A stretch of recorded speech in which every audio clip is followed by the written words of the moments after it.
তুলে দিয়েছে ওই নেতার মুখে লাথি মারো। যে নেতা তোমার হাতে পিস্তল তুলে দিয়েছে ওই নেতার মুখে লাথি মারো। যে নেতা তোমার হাতে মদের গ্লাস তুলে দিয়েছে ওই নেতার মুখে লাথি মারো। যে নেতা তোমাকে গাঁজার আড্ডায় নিয়েছে ওই নেতার মুখে লাথি মারো। ওই বন্ধুর সঙ্গে সম্পর্ক বিচ্ছেদ করো। যে বন্ধু তোমাকে গাঁজার আড্ডায় ডেকে নিয়ে যায়, চুল্লুর আড্ডায় নিয়ে যায়, সমাজের নিষিদ্ধ জায়গাতে তোমাকে ডেকে নিয়ে যায়, ওই বন্ধুর সঙ্গে তুমি যদি বন্ধুত্ব সম্পর্ক বিচ্ছেদ করতে পারো, রাসূলুল্লাহ হযরত মুহাম্মদ সাল্লাল্লাহু আলাইহি ওয়াসাল্লাম তোমার জন্য অফার দিয়েছে রাজুলানে ইসতামাম আলাইহি ওয়া তাফাররাক আলাইহি। ওই দুজন ব্যক্তিকে আল্লাহ আরশের ছায়ায় জায়গা দেবে যারা বন্ধুত্ব করেছিল আল্লাহকে খুশি করার জন্য, রাসূলকে খুশি করার জন্য, ভালো কাজ করার জন্য। বন্ধুত্ব বিচ্ছেদ করেছে যারা ভালো কাজ আল্লাহ আল্লাহ রাসূলকে খুশি করার জন্য, যারা দুজনে বন্ধুত্ব বিচ্ছেদ করে দিয়েছে ওদের দুজনকে আল্লাহ আরশে আজিমের ছায়ার তলায় জায়গা করে দেবে। হে যুবক, যে যুবক যে বন্ধু তোমাকে গাঁজার আড্ডায় ডেকে নিয়ে যাচ্ছে, তুমি যদি মরে যাবে ওই বন্ধু তোমার জন্য কাফনের কাপড় কিনতে যাবে, ওই বন্ধু তোমার জন্য কবর করতে যাবে। যে বন্ধু তোমাকে মদের আড্ডায় ডেকে নিয়ে যাচ্ছে, তুমি যদি মরে যাবে ওই বন্ধু তোমাকে মাটি দেওয়ার জন্য নতুন খবর দেবে, তোমাকে তোমার জন্য কাফন কিনতে যাবে। কোন বন্ধু বলবে না বন্ধু তোর জন্য তোকে সঙ্গে না নিয়ে তো মদের আড্ডায় যেতাম না, তোকে না নিয়ে চুল্লু খেতে যেতাম না, তোকে না নিয়ে গেজাই যেতাম না। অতএব বন্ধু তুই মারা গিয়েছিস, তোকে মাটি দেবো না, তোকে শ্মশানে নিয়ে যাবো না, তোকে আমার বাড়ি রেখে দেবো এক মাস। আছে কোন বন্ধু ওইরকম একটা বন্ধু ডেকে আমার কাছে আনেন দিন, ওই আগে লোকজন খবর দিতে যাবে। তাহলে আমি সেই বন্ধুর কথা শুনে কেন যাব? সেই নেতার পিছনে কেন ঘুরবো? যে নেতা বাপ বেটার সম্পর্ক বিচ্ছেদ করে, যে নেতা চাচা ভাই ভাই সম্পর্ক বিচ্ছেদ করে, যে নেতা প্রতিবেশীর সঙ্গে আমার তর্কবাদ হয়, তার থেকে দূরে সরে যান। সে যে দলেরই হোক, আমি কোন দলের দালালি করতে আসিনি। আমার সমাজ কাছে আমার কর্তব্য, কথা সত্য না মিথ্যা। ভাই ভাই মিলেমিশে থাকতেন, বাপ বেটা প্রতিবেশীর সঙ্গে সম্পর্কটা ভালো ভালো। শুরুতেই বলেছি কবরে যেতে হবে, তবে কিছু ভালো কাজ করে যেতে হবে। রাসূলুল্লাহ সাল্লাল্লাহু আলাইহি ওয়াসাল্লাম মক্কা থেকে মদিনায় হিজরত করেছিলেন। মক্কার কাফেররা এত অত্যাচার রাসূলের প্রতি করেছিল, সর্বশেষ ওরা আমার নবীর ঘরটা ঘিরে ফেললো, রাতের অন্ধকারে নবীকে জানে মেরে দেবে। আল্লাহ পাক বললেন, নবী মক্কা জমিনটাকে আমি আপনার জন্য আর ভালো মনে করছি না, আপনি মক্কা থেকে মদিনায় হিজরত করুন। রাসূলুল্লাহ মক্কা থেকে মদিনায় হিজরত করেছিলেন আল্লাহ পাকের আদেশে, নিজের ইচ্ছায় নয়। তো মদিনা শরীফ থেকে আবার একদিন মক্কা শরীফ জয় করলেন। রাসূল ফিরে আসছেন। ক্ষমতা কিন্তু সারা জীবন এক হাতে থাকে না। প্রবাদে একটা কথা আছে, এক কোষে শীষ যায় না, ঠিক কিনা বলেন? জি, ক্ষমতা পরিবর্তনশীল। তো আজকে ক্ষমতা হযরত মুহাম্মদ সাল্লাল্লাহু আলাইহি ওয়াসাল্লাম পেয়েছেন। রাসূল মদিনা শরীফ থেকে মক্কা শরীফে আসছেন, তো যারা রাসূলের প্রতি অত্যাচার করেছিল তারা সব ঘরবাড়ি ছেড়ে পালাচ্ছে।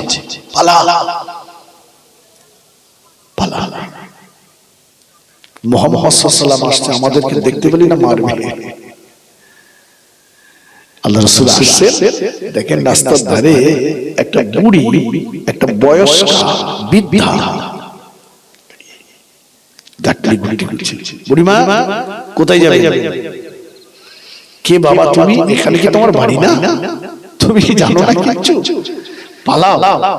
সে আব্দুল্লাহর বেটা সন্ত্রাসী মুহাম্মদ আসছে, যদি আমার দেখতে পাই না আমার বাঁচাবে না, কারণ আমি তার প্রতি অনেক জুলুম করেছি, তাই ভয়ে পালাচ্ছি। আল্লাহ নবী বললেন, বুড়িমা, ও মা, বুড়িমা কেন দাঁড়িয়ে আছে? বুড়িমা বলল, বাবা ছেলে, আমার এই ভারী কাঠুরিটা, ভারী বোঝাটা আমি নিয়ে যেতে পারছি না বাবা, এই বোঝাটা নিয়ে আমি হাঁটতে চলতে পারছি না বাবা। দয়ার নবী আমার বুড়িমার এই ভারী কাঠুরিটা নিজে মাথায় তুলে নিলেন, অপর হাত দিয়ে বুড়িমার হাতটাকে ধরলেন। বুড়িমা, আমাকে শক্ত করে ধরুন মা, চলুন আমি আপনার গন্তব্যস্থলে আপনাকে পৌঁছে দিয়ে আসি। বুড়িমা দয়ার নবীর হাত ধরে এগিয়ে যাচ্ছেন আর বলছে, বাবা ছেলে, তোমার অন্তরে এত মায়া, তোমার হৃদয়ে এত দয়া, বাবা তুমি যেন খবরদার মুহাম্মাদের সঙ্গে কোনোদিন মিশো না বাবা, মুহাম্মাদের সঙ্গে কোনোদিন যেন মিশো না বাবা। মুহাম্মদ হলো একটা বাজে ছেলে, মুহাম্মদ হলো সন্ত্রাসী, মুহাম্মাদের সঙ্গে মিশো না বাবা, তোমার মতো ভালো ছেলে হয় না। মুহাম্মাদের পাল্লায় পড়ে তুমি তোমার জীবনটাকে নষ্ট করে দিও না বাবা। বাবা মুহাম্মাদের আল্লাহ নবী করার আল্লাহ খুঁজে পেল না, তাই মুহাম্মদকে নবী বানিয়েছে। মুহাম্মদকে নবী না বানিয়ে তোমাকে যদি নবী বানাতো, সমাজ কতই না উপকৃত হতো, সমাজ বড় উপকৃত হতো। আমার রাসূলুল্লাহ একটা বারের জন্য বুড়িমার কথার কোনো জবাব দিলেন না। বুড়িমার কথায় জবাব না দিয়ে বললেন, ও মা, বুড়িমা আমাকে শক্ত করে ধরুন না, আমাকে ধরে রাখুন মা, চলুন আপনার জায়গায় পৌঁছে দিয়ে আসি। আবার বুড়ি কিছু দূর যায় আর আমার নবীকে গালিগালাজ করে রাসূলুল্লাহ প্রতিবাদ করলেন না। রাসূলুল্লাহ বুড়িমার গন্তব্যস্থলে বুড়িমাকে পৌঁছে দিলেন। বুড়িমাকে পৌঁছে দিয়ে বললেন, বুড়িমা এবার আমি আমার নিজের জায়গাতে চলে যাই না। বুড়িমা হাতটাকে ধরে বললেন, ও ছেলে, তোমার অন্তরে এত মায়া, তোমার অন্তরে এত দয়া, চলে যাওয়ার সময় তোমার নামটা আমায় একটু বলে যাও বাবা। তোমাকে আবারও বলছি, খবরদার বাবা, মুহাম্মাদের সঙ্গে যেন কোনোদিন মিশো না, মুহাম্মাদের সঙ্গে যেন বন্ধুত্ব করো না, মুহাম্মাদের সঙ্গে যেন চলো না বাবা। মুহাম্মাদের আল্লাহ নবী করার লোক খুঁজে পাইনি, তাই মুহাম্মদকে নবী বানিয়েছে। তোমার মতো একটা ভালো ছেলেকে মুহাম্মদের আল্লাহ যদি নবী বানাতো, সমাজ উপকৃত হতো। দয়ার নবী আর চোখের পানি ধরে রাখতে পারলেন না, নবী চোখের পানি ছেড়ে দিয়ে বললেন, ও মা, বুড়িমা আপনি আমার পরিচয় জানতে চাইছেন মা, আমি অন্য কেউ নয়। এতক্ষণ যে মুহাম্মদকে আপনি গালি দিচ্ছেন, যে মুহাম্মদকে আপনি সন্ত্রাসী বলছেন, যে মুহাম্মদের ভয়ে আপনি পালিয়ে যাচ্ছেন, আমি অন্য কেউ নয়, আমি হলাম আব্দুল্লাহর বেটা, আমি আল্লাহ মুহাম্মাদুর রাসূলুল্লাহ। একবার জোরে জোরে বলুন সুবহানাল্লাহ। বুড়িমা আমার নবীর হাত থেকে ধরে বলল, বাবা আমি শুধু শুনেছিলাম, কোনদিন তোমায় দেখিনি বাবা, পরমুখে শুধু তোমার কথা শুনেছি, তোমার সঙ্গে কোনদিন মিশিনি বাবা।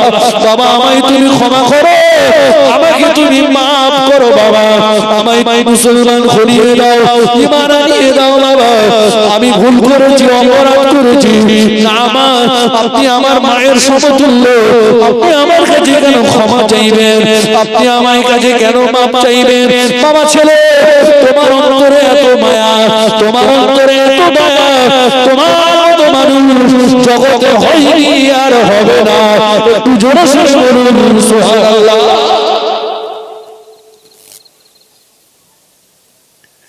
তাহলে রাসূলুল্লাহ জয় পেয়েছেন, কিন্তু জয় পেয়ে কারোর প্রতি জুলুম করেছেন? রাসূল মক্কা শরীফে এসে আবু কুবাইস পাহাড়ে উঠে দাঁড়িয়ে বলেছিলেন, হে মক্কার আবাল বৃদ্ধ বনিতারা, হে মক্কার নারী পুরুষেরা, তোমরা কেউ ভয় পেও না, আমি কারো প্রতি বদলা নেব না, কাউকে ঘর ছাড়া বাড়ি ছাড়া করবো না, কারো প্রতি জুলুম করবো না, আমি কাউকে জোর করে ধরে টেনে এনে ইসলাম ধর্মে দাখিল করবো না, আমি মুহাম্মদুর রাসূলুল্লাহ সাল্লাল্লাহু আলাইহি ওয়াসাল্লাম সবাইয়ের স্বাভাবিক জীবন যাপন করার দায়িত্বভার গ্রহণ করলাম। জোরে বলুন, এটা হচ্ছে রাসূলুল্লাহর আদর্শ। তাহলে জুলুম নয়। রাসূল মানুষকে ভালোবেসে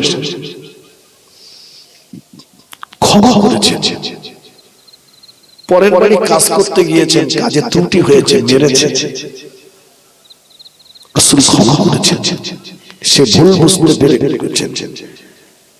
যে মুমিন ওই ব্যক্তি যে রাসূল বলেছেন তুমি কারো কাছে অন্যায় করেছো, তার ক্ষমা করে দেওয়ার আগেই তার কাছ থেকে ক্ষমা চেয়ে নাও। তোমার কাছে কেউ অন্যায় করেছে, তার ক্ষমা চাওয়ার আগেই তুমি ক্ষমা করে দাও। আর আমরা তো শুধু বলছি তোরে একবার পালি হয়, কি বলে মজা দেখতে দেবো, মজা দেখতে না,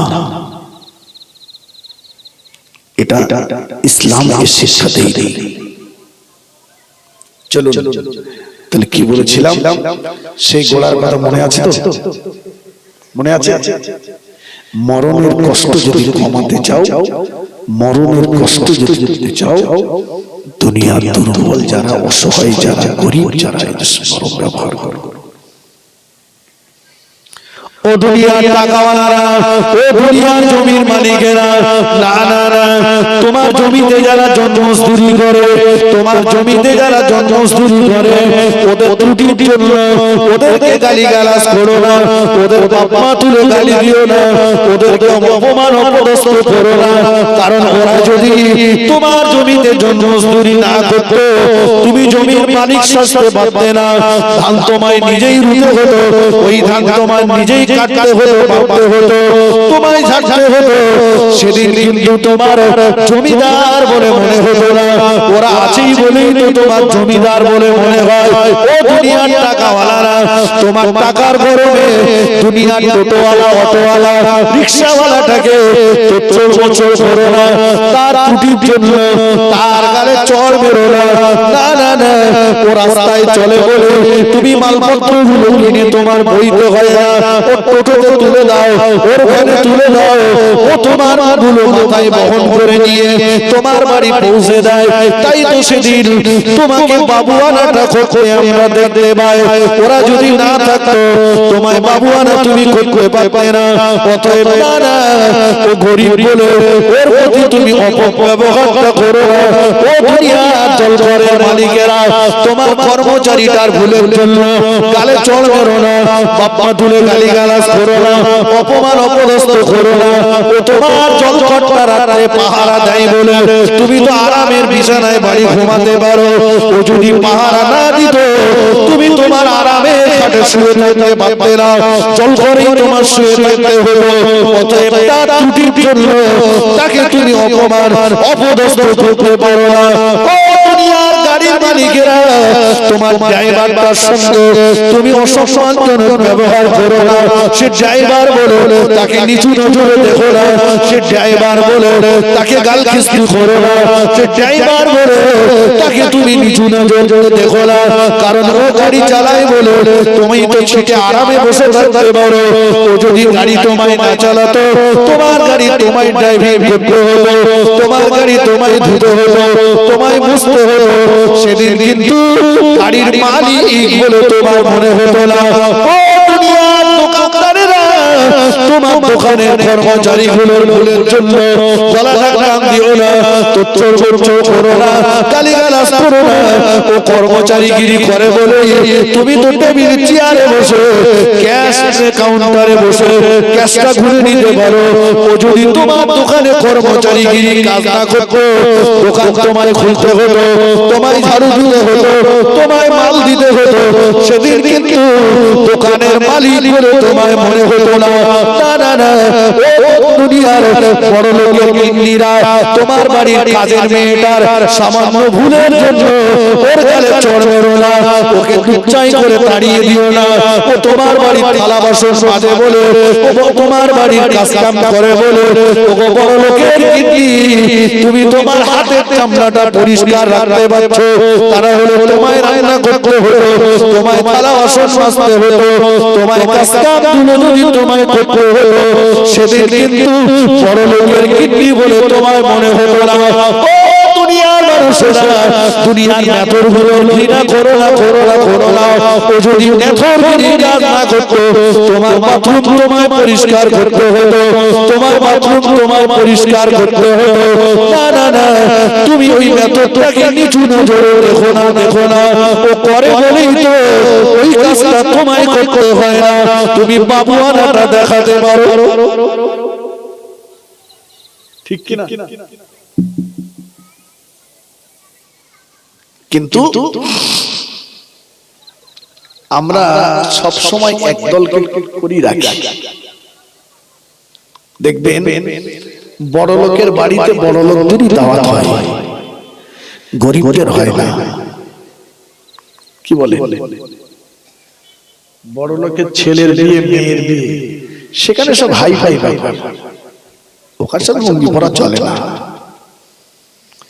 কিন্তু ওই বড় লোকরা জানে না, যদি উনি মারা যাবেন, যদি উনি মরে যাবেন, আজকে ওনার ছেলের বিয়েতে যাদের দাওয়াত করেছে, যারা প্যান্ট শার্ট পরে বুট পরে এসছে, ওরা কেউ কিন্তু কোদাল চালাতে জানে না, কেউ কুড়ুল চালাতে জানে না, কেউ দাও ধরতে জানে না।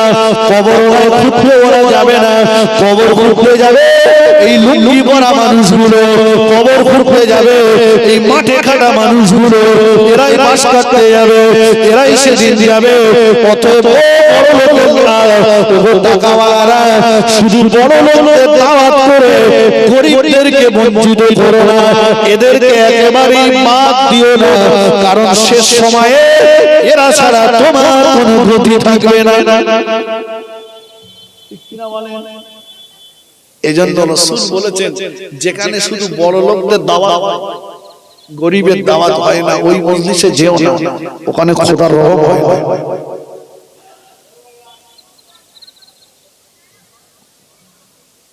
বাবু, দিল্লির জুমা মসজিদ কে বানিয়েছিলেন? কথা বলে সম্রাট শাহজাহান।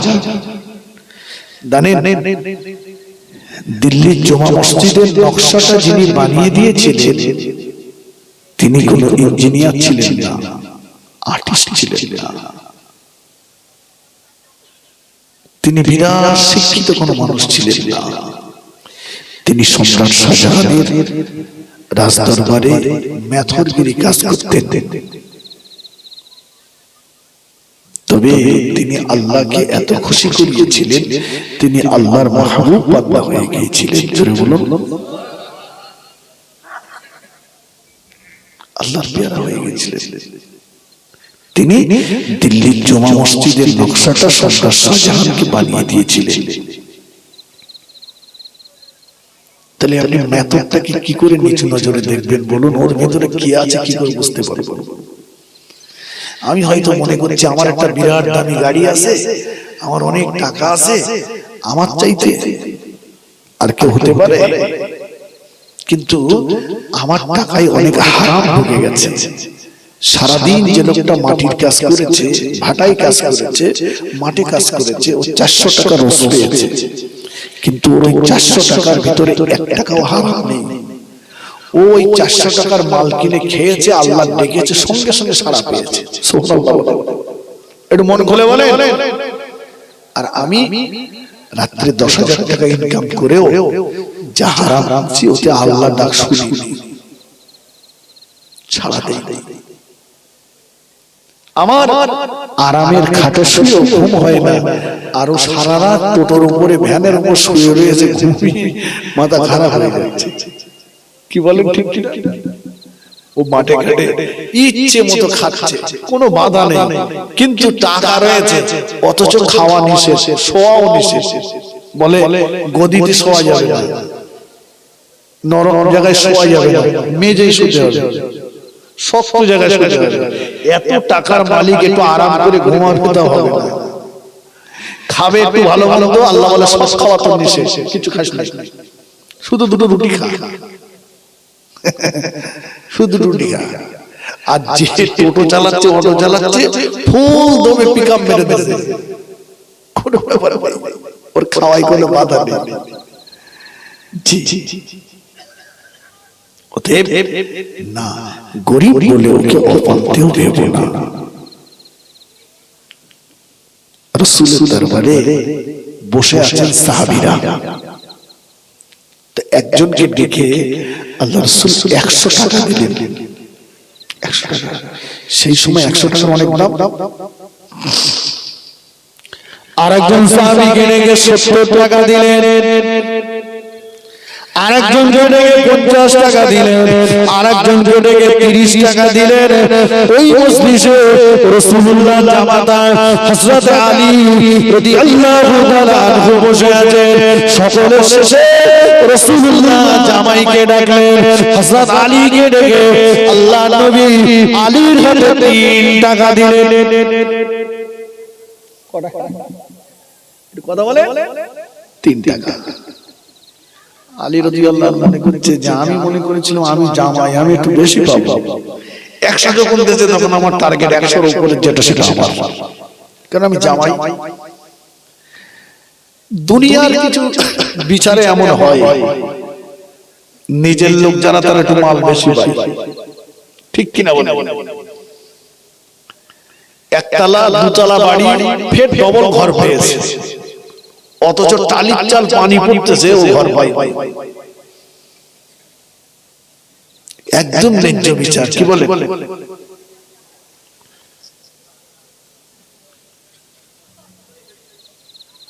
ভাবতে পারেন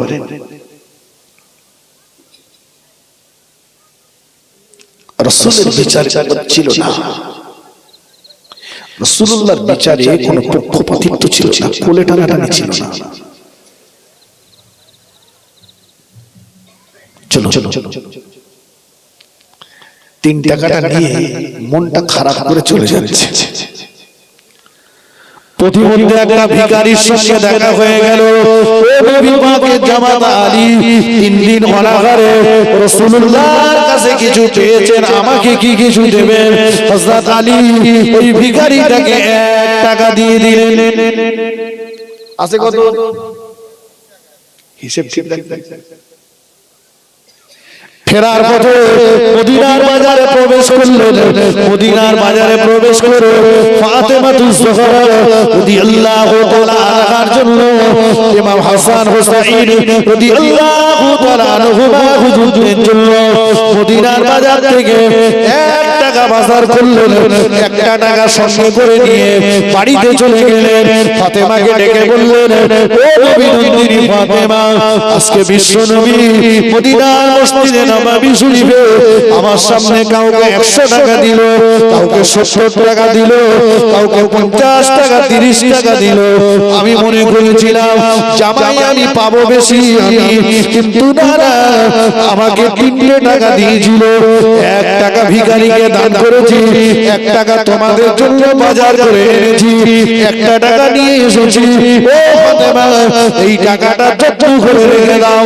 ফাতেমাতুজ জোহরা রাদিয়াল্লাহু তাআলা আনহা টাকাটা নিলেন আর বললেন, ও প্রাণের স্বামী, মনে দুঃখ করবেন না, নিশ্চয়ই আমার আব্বা যেটা করেছে আপনার জন্য ভালো করেছে।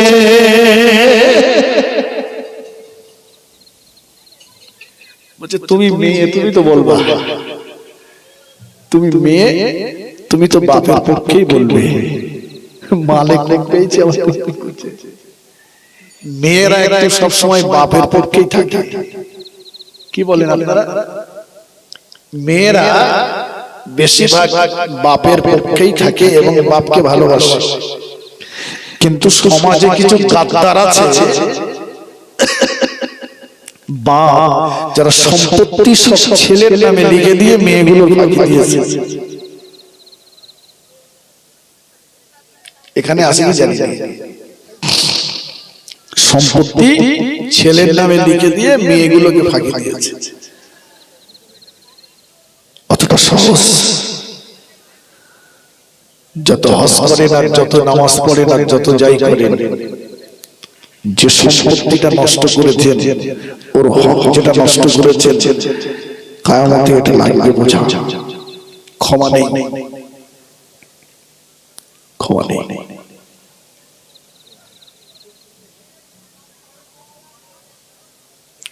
আল্লাহ নবী সাহাবী হযরত আলী রাদিয়াল্লাহু তাআলা আনহু ফাতেমার কথায় আপাতত স্থগিত হয়ে গেলেন। পরের দিন হযরত আলী রাদিয়াল্লাহু তাআলা আনহু মদিনার মসজিদে নববী শরীফে আবারও গেলেন। রাসূলুল্লাহ আসরের নামাজের পরে সাহাবা হুজুরদেরকে বললেন, ও আমার সাহাবীরা, গত রাত গত দিন আমি রাসূলুল্লাহ যাদের টাকা দিয়েছিলাম তোমরা একটু বসে যাও বাবা, যাদেরকে টাকা দিয়েছিলাম তোমরা একটু বসে যাও বাবা। সাহাবীরা বসে গেলেন। দয়ার নবী যাকে 100 টাকা দিয়েছিলেন বললেন, বাবা যাকে 100 টাকা দিয়েছিলাম আমার কাছে গিয়ে এসো। 100 টাকা যিনি পেয়েছেন রাসূলুল্লাহর কাছে গেলেন। দয়ার নবী বললেন, ও সাহাবী 100 টাকার হিসাব আমাকে বলো বাবা, 100 টাকা নিয়ে কোথায় কি করেছো বাবা? সাহাবী 100 টাকার হিসাব দিচ্ছেন, হিসাব বড় লম্বা হয়ে গেল। এরপরে রাসূলুল্লাহ যাকে 80 টাকা দিয়েছিলেন ডাকলেন, বাবা সাহাবী 70 টাকা দিয়েছিলাম, হিসাবটা আমায় দাও বাবা। সাহাবী 70 টাকার হিসাব দিলেন। 100 টাকা চাইতে একটু কম হলো। যাকে 50 টাকা দিলেন তাকে ডাকলেন, বাবা সাহাবী 50 টাকার হিসাব আমায় বলো। 70 টাকা চাইতে একটু কম হলো। যাকে 30 টাকা দিয়েছিলেন তাকে ডাকলেন, বাবা 30 টাকার হিসাব আমায় দাও। হিসাব দিলেন, 50 থেকে আরেকটু কমে গেল। সর্বশেষ আলী রাদিয়াল্লাহু তাআলা আনহুকে ডাকলেন। হযরত আলী রাদিয়াল্লাহু আনহু মনে মনে বলতে বলতে যাচ্ছেন, আমার তো 3 টাকা যাব আর হয়ে যাবে, দেরি আমার হবে না। আলী রাদিয়াল্লাহু আনহু রাসূলুল্লাহর সম্মুখে আসলেন। দয়ার নবীর চোখ দিয়ে টপ টপ করে পানি টোশা গড়িয়ে যায়। রাসূলুল্লাহ বললেন, ও বাবা আলী, তোমায় 3 টাকা দিয়েছিলাম, মনটা খারাপ করে চলে যাচ্ছিলে, আমি রাসূলুল্লাহ দেখতে পেয়েছিলাম। বাবা তুমি আমার জামাই, আমি তোমার শ্বশুর। শ্বশুর হয়ে জামাইকে বিপদের মুখে ঠেলে দিতে চাই না বাবা, জামাইকে বিপদের মুখে ঠেলতে পারি না বাবা। বাবা আলী শোনো, 100 টাকার হিসাব বড় লম্বা, 70 টাকার হিসাব তার চাইতে একটু কম, 50 টাকার হিসাব তার চাইতে আর একটু কম, 30 টাকার হিসাব আর একটু কম, 3 টাকার হিসাব আরো কম। বাবা আলী, টাকা যার যত বেশি হিসাবও তার তত বেশি, টাকা যার যত বেশি হিসাবও তার তত বেশি। ও বাবা আলী শোনো, কিয়ামতের ময়দানে দুনিয়ার টাকাওয়ালাদের চাইতে দুনিয়ার নেককার গরিব মানুষেরা 500 বছর আগে আল্লাহ পাকের দয়ার জান্নাতে চলে যাবে।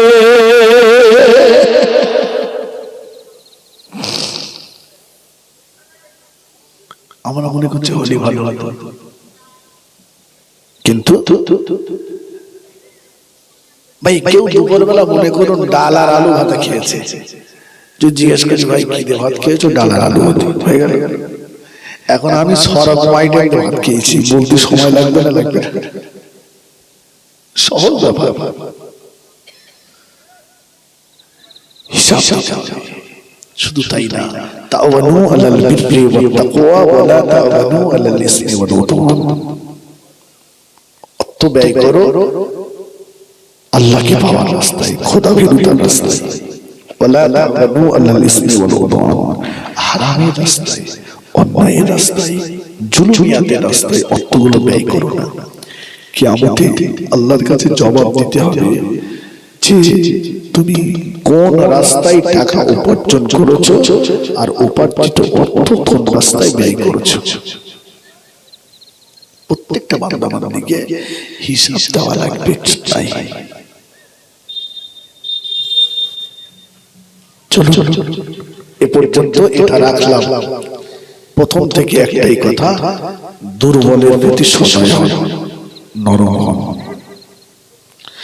2 নম্বরে রাসূলুল্লাহ বললেন, তুমি যদি মনে মনে করো তোমাদের মরণের কষ্টটা কম হয়ে যায়, মরণটা আসানের সঙ্গে হয়ে যায়, মরণটা সহজভাবে হয়ে যায়, তোমার আব্বা মায়ের সঙ্গে তুমি নরম ব্যবহার করো।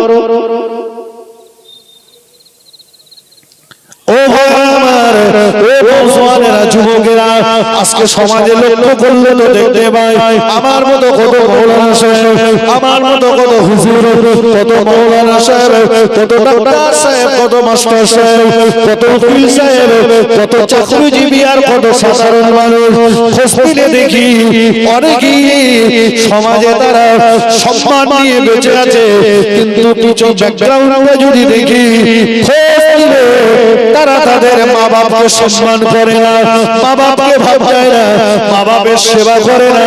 সমাজে বড় সম্মানের পদ আছে না নেই? এই কথা বলে জলসায় হাজার হাজার টাকা চাঁদা, মসজিদে চাঁদা, মাদ্রাসায় চাঁদা, অথচ মা বাপের ভাত দেয় দেয় বলে মসজিদে আজকে ইফতার কার? মসজিদে আজকে আমাদের আব্দুল করিমের ইফতার। বুড়ি বুড়ি আইটেম 22 রকম মুসল্লি খেয়ে তো বলতে সত্যি আজকে রেকর্ড করা ইফতার হয়েছে। মুসল্লিরা সব খুশি, কিন্তু মা বাপ খুশি হয়নি, কারণ সারা বছর ওদের কাছে ইফতার পৌঁছাই নাই। আপনি মসজিদে কেন কাবা শরীফে ইফতার দেন না? জান্নাত পাওয়া যাবে? কথা বলেন না। ও নওজওয়ানেরা, ও যুবকেরা, ছেলেরা, মেয়েরা, শুনে রাখো, পৃথিবীর জমিনে সবচাইতে বড় সম্পদ সন্তানের জন্য, সবচাইতে বড় শ্রদ্ধার পাত্র যিনি, তিনি অন্য কেউ নন, তিনি হলেন তোমার আব্বা, তিনি হলেন তোমার মা। জান্নাত তুমি কোথায় খুঁজতে যাচ্ছ? জান্নাত মক্কা শরীফে নাই, জান্নাত মদিনা শরীফে নাই, জান্নাত মসজিদে নাই, জান্নাত মাদ্রাসায় নাই, জান্নাত ঈদগাহে নাই, জান্নাত অন্য কোথাও নাই। রাসূলুল্লাহ বললেন, ইন্নাল জান্নাতা তাহতা আকদামিকুম, তোমাদের জান্নাত হলো তোমাদের জন্মভূমি মায়ের পায়ের তলায়। একটু জোরে জোরে বলুন সুবহানাল্লাহ। জান্নাত মায়ের পায়ের তলায়। আমি জানি মক্কা শরীফে কেউ যদি যায় 1 রাকাত নামাজ পড়লে হারামে 1 লক্ষ রাকাতের সওয়াব হবে। মদিনা শরীফে 1 রাকাত নামাজ পড়লে 50,000 25,000 রাকাতের সওয়াব হবে। জীবনে অনেকবার আপনি গিয়েছেন, অনেক নেকি আপনার আছে, কিন্তু না, মা বাপের সম্মান আপনি করেন না, মা বাপকে ভাব দেন না, মা বাপের প্রতি শ্রদ্ধা জানান না, মা বাবা আপনার প্রতি খুশি নয়। ওই নেকি, ওই নেকি, ওই নেকি আপনাকে জান্নাতে নিয়ে যেতে পারবে না, পারবে না, পারবে না।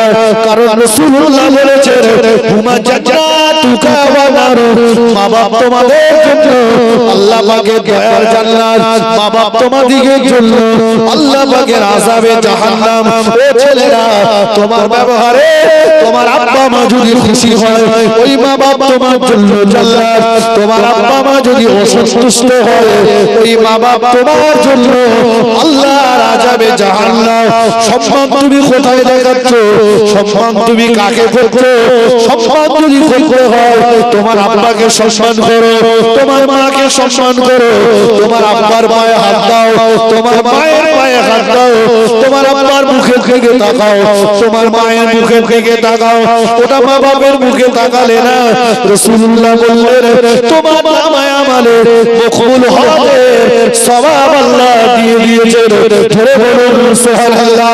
তুমি তাদের পায়ে হাত দিয়েছো, পায়ে নয়, আল্লাহ দয়ার জান্নাতের চৌকিতে তুমি হাত দিয়েছো।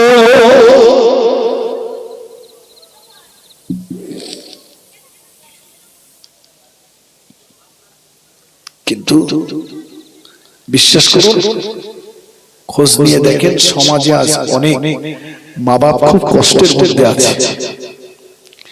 এক সময় না আমাদের দেশে দুর্ভিক্ষ ছিল, খাওয়ার কষ্ট ছিল, জবের আটা মাইলো ভুট্টা খেয়ে পরের বাড়ি চোর মজদুরি মেন্দারি রাখালি করে অনেক কষ্ট করে আমাদেরকে মানুষ করেছে। কথা ঠিক কিনা বলে? 10 দিন 15 দিন 20 দিন অন্তর বাড়িতে ভাত রান্না হতো।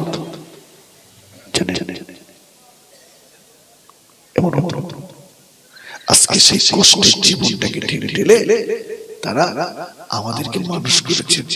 আর ছেলে মা বাপকে ভুলে গেছে।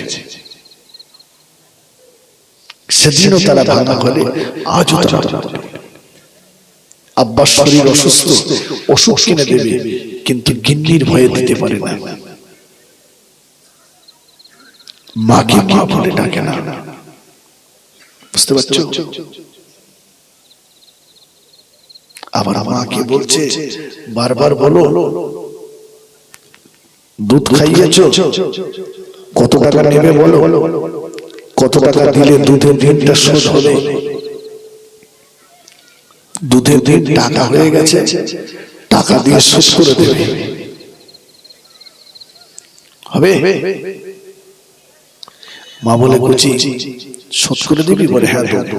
বলে যা, সন্ধ্যাবেলা বাজার থেকে একটা পাকা আম কিনে আনবি, বেদেমারির হাত থেকে নিয়ে আসবি, শোধ করে দেবো।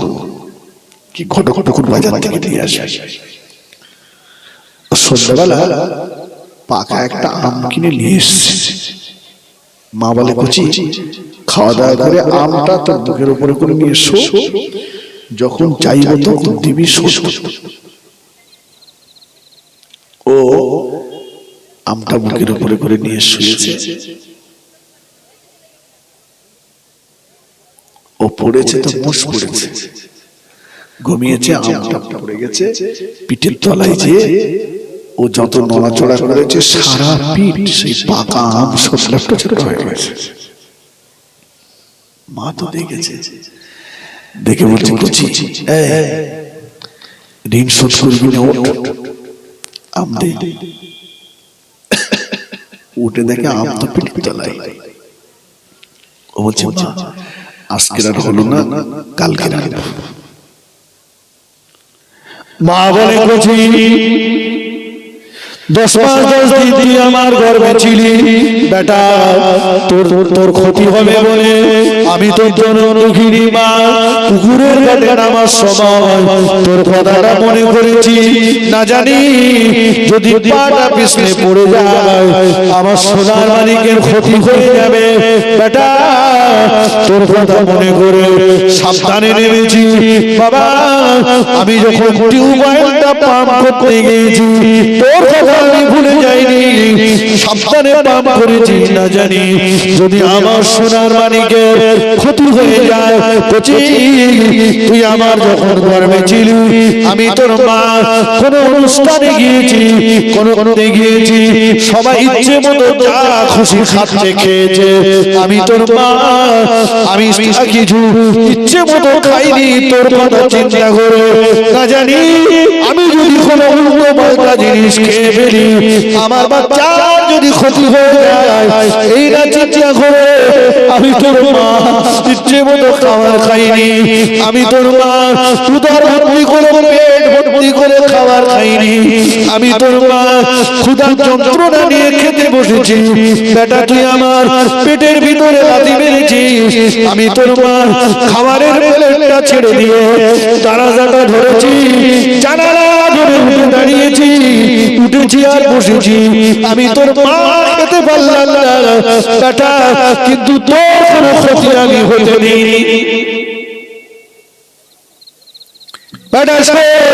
তুই যখন দুনিয়ার জমিনে ভূমিষ্ঠ হওয়ার সময় হয়েছিস, নরমাল ডেলিভারি হলো না, হসপিটালের বেডে যেতে হলো, আমি তোর আব্বার থেকে বিদায় নিলাম, থেকে বিদায় নিয়ে সব চাবিগুলো বুঝে দিয়ে হসপিটালের বেডে চলে গেলাম।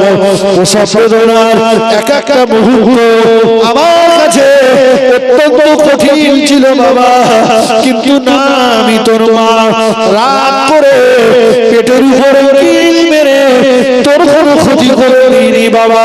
বাবা ছেলে আমি যখন দুনিয়ায় তোকে প্রসব করলাম তুই আমার কলিজার 32টা নারী ছিঁড়ে দুনিয়ায় ভূমিষ্ঠ হয়েছিস বাবা, আমি তোর মা রক্তাক্ত হয়ে গেলাম, আমি তোর মা জ্ঞান হারিয়ে ফেললাম বাবা, তুই দুনিয়ায় আসলি, আমি তোর মা যখন স্বাভাবিক অবস্থাতে ফিরে এলাম, তোকে যখন আমার সামনে আনা হলো একবার তোর মুখে মানেছে আমি তোর মা 10 মাস 10 দিনের সব কষ্ট আমি ভুলে গিয়েছিলাম। একটু জোরে জোরে বলুন সুবহানাল্লাহ।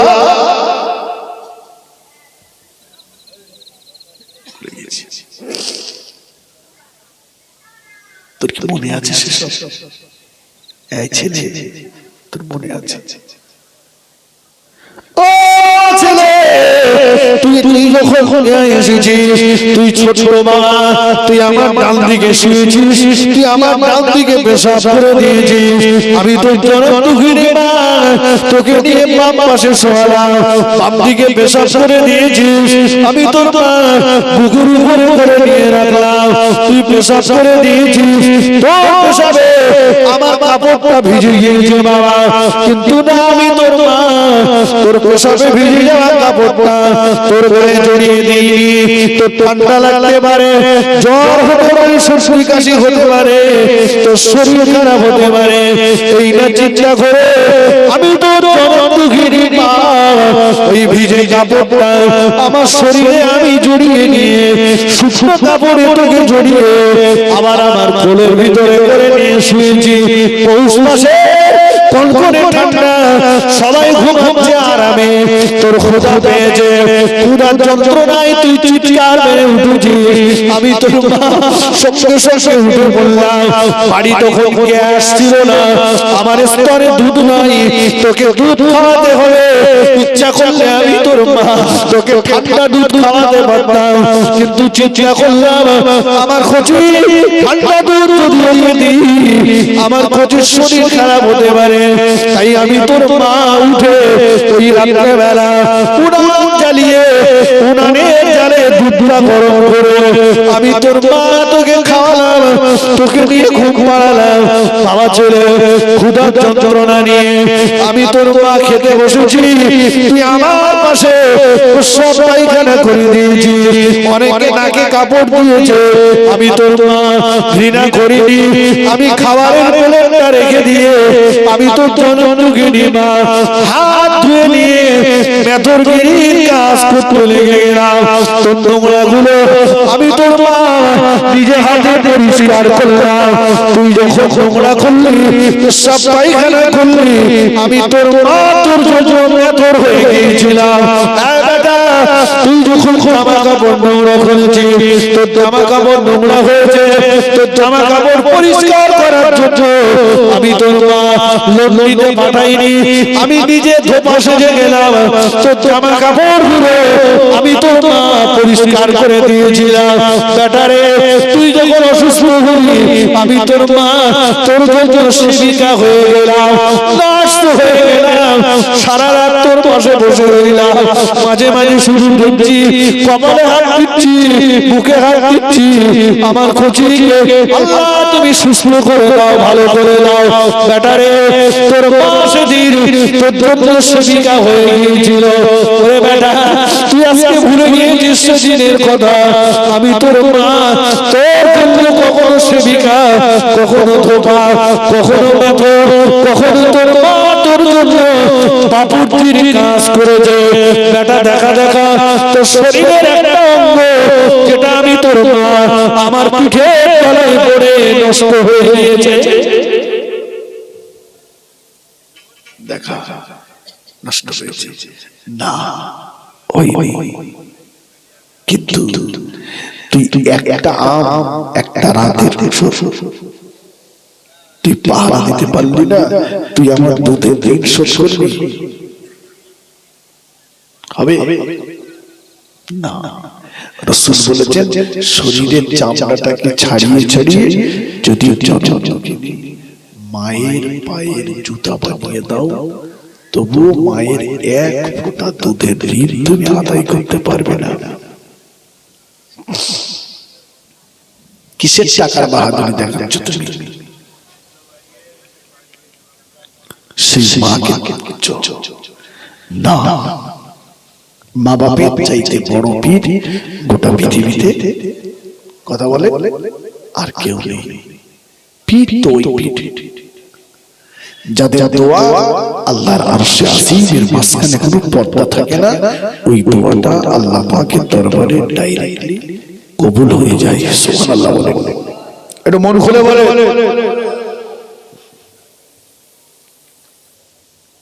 হযরত আবু হুরায়রা রাদিয়াল্লাহু তাআলা আনহু রাসূলুল্লাহর দরবারে তো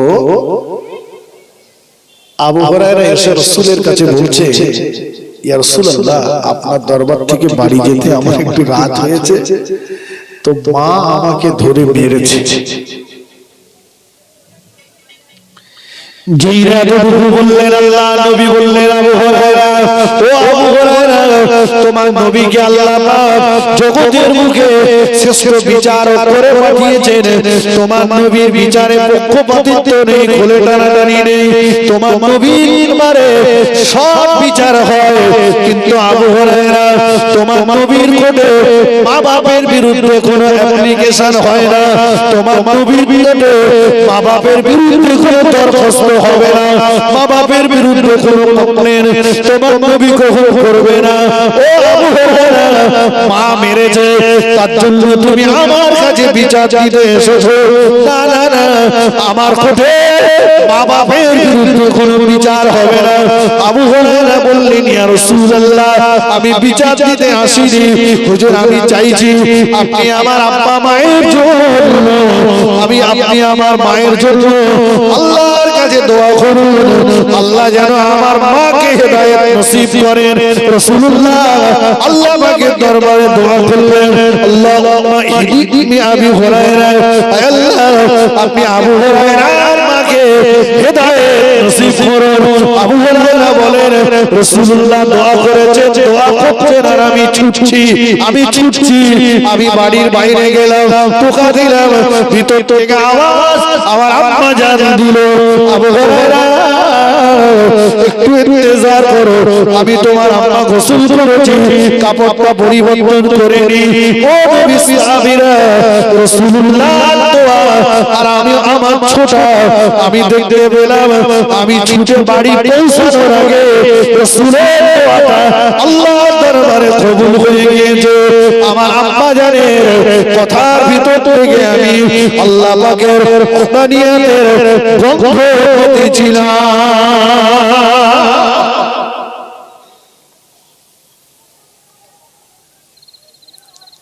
মা বাপের বিরুদ্ধে কোনো বিচার নেই। আজকে ছেলে বাপের বিরুদ্ধে বিচার চাচ্ছে, লজ্জা, এটা আমাদের জন্য অত্যন্ত লজ্জা।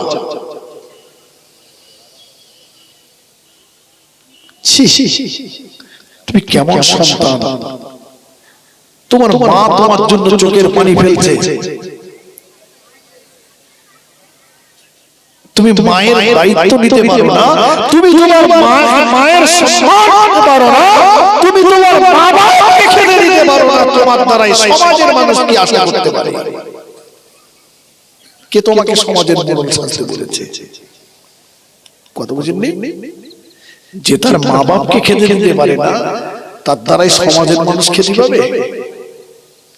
এত মোড়ল সাজতে বলেছে কেটা তোমার? আজকে বহু আমি অনুরোধ করজোরে নিবেদন করব, ছেলেরা মা বাপের সঙ্গে খারাপ ব্যবহার করো না। মা বাপ যাদের দুনিয়াতে বেঁচে আছে, মা বাপের সেবা করো, খেদমত করো। মা বাপ যাদের দুনিয়া থেকে চলে গেছে, ওদের কথাটা ভুলে যেও না, ওদের জন্য কিছু সওয়াবের হাদিয়া পাঠাও। তুমি সন্তান, ওরা কবরের চাচাকের মতো চেয়ে আছে, আমার কাছে কিছু পাঠাবে, কত বছর পাঠাবে। কারণ ওদের পক্ষ থেকে দুটি দোয়া, একটা নেক দোয়া, একটা বদদোয়া। ছেলে যদি বাবার কথা ভুলে যায়, ছেলে যদি তার আপনজনদের কথা ভুলে যায়, ওরা কবরে শুয়ে বদদোয়া করতে থাকে, আল্লাহ যেমন আমাদেরকে ভুলে গিয়েছে, আপনিও ওদেরকে ভুলে যাবেন, আল্লাহ আপনিও ওদেরকে ভুলে যাবেন।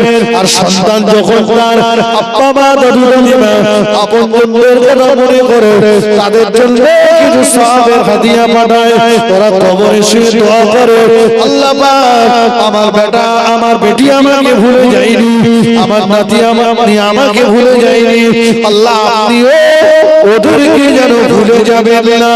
একটু জোরে বলুন সুবহানাল্লাহ।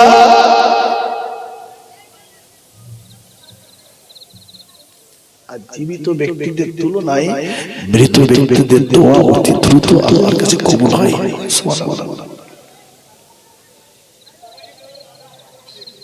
অতএব এটা মনে করো না যে মরে গেছে মানে শেষ হয়ে গেছে, মরে গেছে মানে শেষ হয়ে গেছে নাকি? এই কবরস্থানে দাঁত দিয়ে যখন যান বলেন না আসসালামু আলাইকুম ইয়া আহলাল কুবুর, হে কবরবাসীরা তোমাদের উপরে আল্লাহর শান্তি বর্ষিত হোক। তাহলে ওখানে যদি কিছু না থাকে তো বলবো কেন? জি ওদেরকে ভুলে যেও না। পারলে সপ্তাহের একটা দিন ঠিক করে নাও, যেদিন তুমি তোমার সন্তানদেরকে নিয়ে তোমার আব্বা মায়ের কবরের পাশে যাও, কারো ডাকা লাগবে না। আমরা মনে করি বোধহয় হুজুর না হলে দোয়া হবে না। কে বলেছে? আপনি কলেমা শরীফ পড়তে জানেন, দরুদ শরীফ পড়তে জানেন, চাই জানেন, সেটা পড়ুন। সুবহানাল্লাহ, আলহামদুলিল্লাহ, আল্লাহু আকবার পড়ে আপনার বাচ্চাগুলোকে দেখান ওটা তোমার দাদুর কবর, তোমার দাদিমার কবর। দোয়া করেন বাবাটা আল্লাহ যা পড়েছি আল্লাহ এগুলো কবুল করে নেন, আর এই সওয়াবটা আমার আব্বা আমার রুহে পৌঁছে দেন আল্লাহ। ওরা যদি কোনো আযাবে থাকে ওদের কবরের আযাবটা মাফ করে দেন। এতটুকু বলা যাবে না? আরবি তো বলার দরকার নেই, তো বাংলাই বলেন। আল্লাহ যেটা বলেছে কবুল করে নেন, আল্লাহ যে সওয়াব আমার আব্বা আমার রুহে পৌঁছে দেন আল্লাহ। ওরা যদি কোনো আযাবে থাকে, কষ্টে থাকে, আল্লাহ ওদের কবরের আযাবটা মাফ করে দেন। নবী বলেছেন সন্তানের চোখের পানি নাকের ডগায় আসার আগে ওই দোয়াটা আল্লাহ পাকের দরবারে কবুল হয়। সুবহানাল্লাহ। একটু মন খুলে বলে। আর কি হবে? আপনি আপনার সন্তানকে যে আপনার আব্বা মায়ের কবর চেনাচ্ছেন, আপনি আমি যেদিন মরে যাব ও তার সন্তানদেরকে নিয়ে আমার আপনার কবরটা চেনাবে। ঠিক কিনা বলে? আর আমরা যদি ভুলে যাই ও ভুলে যাবে। কিন্তু আমাদের ভিতরে এই শিক্ষার অভাব, এই ধর্মীয় জ্ঞান, এটা ওকে দেন, এটা ওকে ভিতরে ঢুকিয়ে দেন, ওকে শেখান।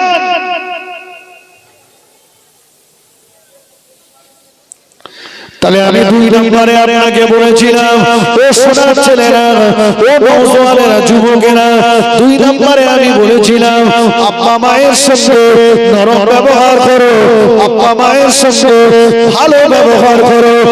3 নম্বরে আমি বলেছিলাম রাসূলুল্লাহ বলেছেন মরণের কষ্ট যদি কমাতে চাও, মরণ যদি আসানের সঙ্গে হোক, সহজভাবে হোক, এটা যদি চাও তোমরা তোমাদের আব্বা মায়ের সঙ্গে নরম ব্যবহার করো।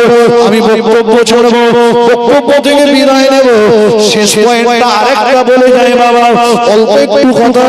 রাসূলুল্লাহ বলেছেন তোমার অধীনস্থ মানুষ যারা, তুমি ওদের সঙ্গে নরম ব্যবহার করো। আমি পরিবারের গার্জিয়ান, আমার অধীনস্থ আমার স্ত্রী, আমার অধীনস্থ আমার ছেলে, আমার অধীনস্থ আমার মেয়ে, আমার অধীনস্থ আর আমার পরিবারের যারা আছে, যারাই আমার অধীনস্থ, ওদের সঙ্গে আমার নরম ব্যবহার করতে হবে। আমি ইমাম সাহেব, মহল্লাবাসীরা আমার অধীনস্থ, ওদের সঙ্গে আমার নরম ব্যবহার করতে হবে। আমি মসজিদ কমিটির লিডার, আমার অধীনস্থ মসজিদের ইমাম আর মুয়াজ্জিন, ওদের সঙ্গে আমার নরম ব্যবহার করতে হবে। আমি গ্রামের মেম্বার, আমার অধীনস্থ আমার পার্টির যে সমস্ত মানুষেরা আছে, ওদের সবাইকে আমার সমান নজরে দেখতে হবে, ওদের সঙ্গে নরম ব্যবহার করতে হবে। আমি পঞ্চায়েতের প্রধান, আমার অধীনস্থ আমার পঞ্চায়েতের সমস্ত মানুষগুলোর প্রতি সমান বিচার আমার থাকবে, ওদের সঙ্গে নরম ব্যবহার আমার থাকবে। আমি হলাম এই সবার এমএলএ, এই এলাকার প্রতি আমার থাকবে সমান ব্যবহার থাকবে, সকলের প্রতি সম আচরণ আমার থাকবে। রাসূলুল্লাহ বলেছেন তুমি যে জায়গায় দাঁড়িয়ে আছো তোমার অধীনস্থ মানুষের সঙ্গে নরম ব্যবহার করো, যদি তুমি চাও তোমার মরণের কষ্ট কম হোক। বোঝা গেছে কথা? 3 নম্বর, অধীনস্থ মানুষদের সঙ্গে নরম ব্যবহার করো। কিন্তু বলেন আমি অধীনস্থ, আমার আমি সংসারের গার্জিয়ান, আমার অধীনস্থ আমার বিবি, আমি বউটার সঙ্গে ভালো ব্যবহার করতে পেরেছি। লজ্জা যে খোঁজ নিয়ে দেখেন একাধিক সব রিপোর্ট কেস কি বউয়ের সঙ্গে দুর্ব্যবহার, সম্পর্ক নেই ভালো। ভুল বলছি আমি? হুজুর এসছে তাকবীর দেন, নারায়ে তাকবীর। আর জোরে বলেন নারায়ে তাকবীর, একটু জোরে বলেন নারায়ে তাকবীর। সিলসিলায়ে হক মুজাদ্দিদে জামান, औलाद मुजद्दिदे জামান, औलाद मुजद्दिदे জামান, ভাইজান হুজুর কিবলা, ভাইজান হুজুর কিবলা, নারায়ে তাকবীর, নারায়ে তাকবীর। সিলসিলায়ে হক মুজদ্দিদে জামান, মুজদ্দিদে জামানের হক সিলসিলা, औलाद মুজদ্দিদে জামান, নারায়ে তাকবীর। মাশাআল্লাহ। ফুরফুরা দরবার শরীফ থেকে औलाद মুজদ্দিদে জামান আমাদের জান হুজুর কিবলা এসে গেছেন, এক্ষুনি আসছেন, ভাইজান আসছেন। আশেপাশে যারা আছেন সকলে মাহফিলের ভিতরে চলে আসেন। আমি দীর্ঘক্ষণ অনেক কথা বললাম, জি ভাইজান আসছেন। সকলে উঠে দাঁড়ান, সকলে দাঁড়াই।